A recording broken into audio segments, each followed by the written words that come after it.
মামুনি, এই নাও, এই টাকাটা তুমি রাখো। আঙ্কেল এটা কিসের টাকা? মামুনি, এই টাকাটা তোমার বাবার কাছ থেকে আমি ধার নিছিলাম, আর এই টাকাটা তোমার বাবার কাছে তুমি দিও।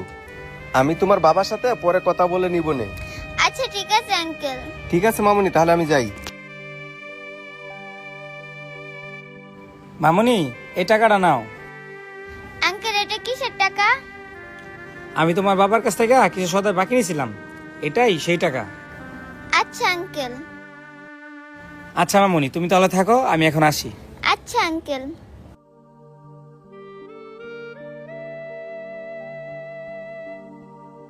মামনি, আমার বিল কত হয়েছে?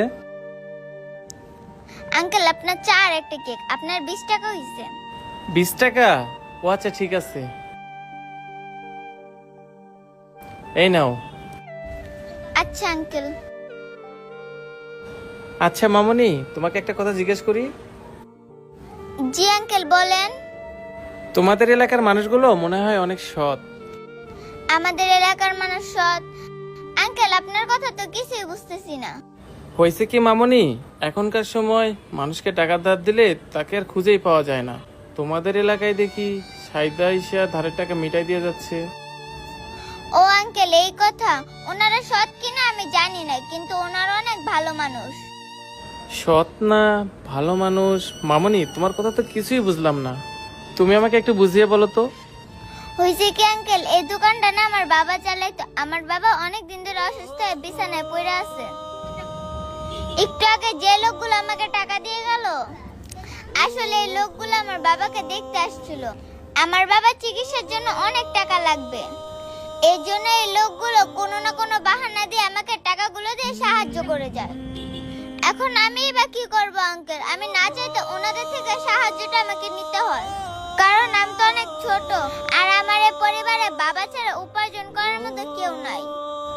তাই আমাকে নিরুপায় হয়ে তাদের কাছ থেকে সাহায্যটা নিতে হয়।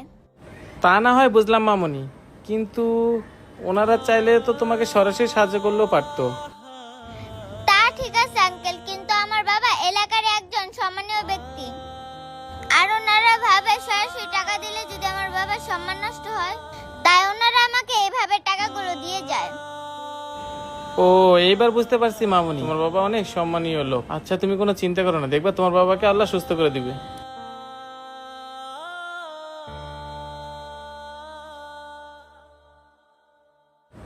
এই যে মামনি, এই টাকাটা রাখো।